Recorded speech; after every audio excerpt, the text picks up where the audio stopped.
सोच के देखिए, एक सल्तनत और उसकी बागडोर एक ऐसे नौजवान के हाथ में है जिसने अभी अपनी किशोरावस्था भी ठीक से पूरी नहीं की है। आज हम बघेल वंश के इतिहास में एक ऐसे ही महाराजा की कहानी जानेंगे जिनके शासनकाल का आगाज ही आप समझ लीजिए एक धधकती अग्नि परीक्षा से हुआ। तो सवाल सिर्फ इतना नहीं है कि क्या एक 16 साल का राजा अपने राज्य को बचा सकता है।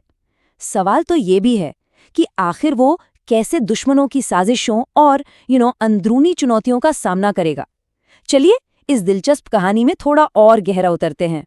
तो हम बात कर रहे हैं बघेल वंश के उस शासक की जिन्होंने 17वीं सदी के बीच में यानी 1640 से 1660 तक रीवा पर शासन किया, और उनका नाम था महाराजा अनूप सिंह। सोचिए, ये वो दौर था जब एक राजकुमार के खेलने कूदने की उम्र थी और उसके कंधों पर पूरे राज्य की सुरक्षा और उसके भविष्य का इतना भारी बोझ आ पड़ा था। अब देखिए, कहानी का सबसे अहम मोड़ आता है साल 1640 में। उनके पिता महाराज अमर सिंह, उनका निधन हो जाता है और फिर महज 16 साल के युवराज अनूप सिंह को राजगद्दी संभालनी पड़ती है। सोचकर देखिए, एक ऐसी उम्र जब तजुर्बा बिल्कुल नहीं है और दुश्मन चारों तरफ से घेरने को तैयार हैं। और जैसा कि इतिहास में अक्सर होता है, जब भी कोई सिंहासन किसी युवा और कह सकते हैं कम अनुभवी शासक के हाथ में आता है तो पड़ोसी राज्य एकदम गिद्धों की तरह नजरें गड़ा लेते हैं। बिल्कुल यही रीवा के साथ हो रहा था। उनके दुश्मनों के लिए तो ये एक सुनहरा मौका था, है ना? और जिसका डर था वही हुआ।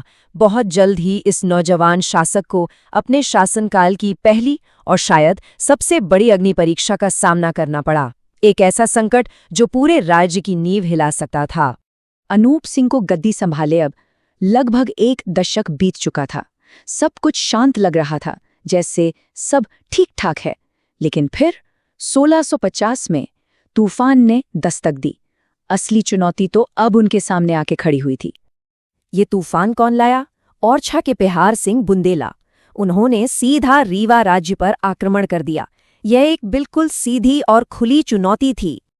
लेकिन एक मिनट, इस नाजुक घड़ी में जब राजधानी को अपने राजा की सबसे ज्यादा जरूरत थी, तो महाराजा थे कहाँ? यही तो विडंबना है। जिस वक्त राजधानी रीवा पर हमला हुआ, महाराजा अनूप सिंह वहां थे ही नहीं। वो काफी दूर बांधवगढ़ में थे। सोचिए, राज्य बिना अपने सेनापति के था और दुश्मन किले के दरवाजे पर दस्तक दे रहा था।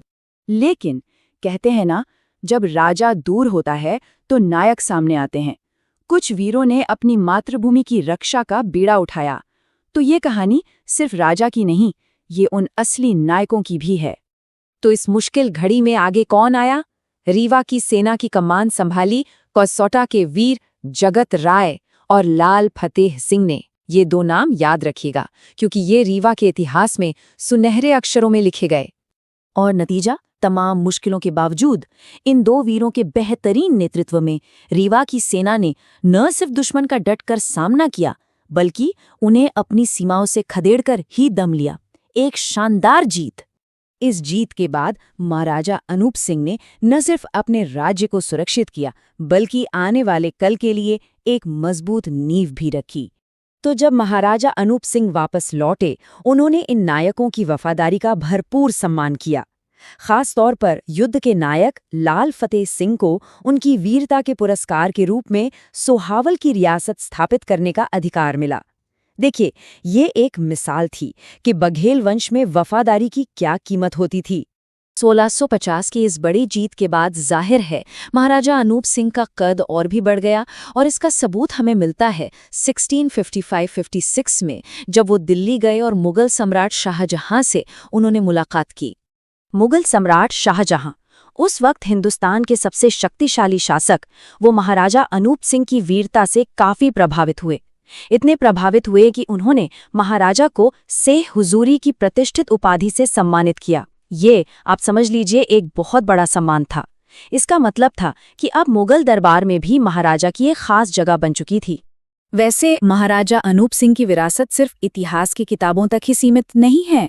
उन्होंने अपने राज्य के दक्षिणी हिस्से में अपने ही नाम पर अनूपपुर नाम का एक कस्बा बसाया था। और जानते हैं क्या? वो कस्बा आज के मध्य प्रदेश का एक पूरा जिला है। ये उनकी दूरदर्शिता का जीता जागता सबूत है ना?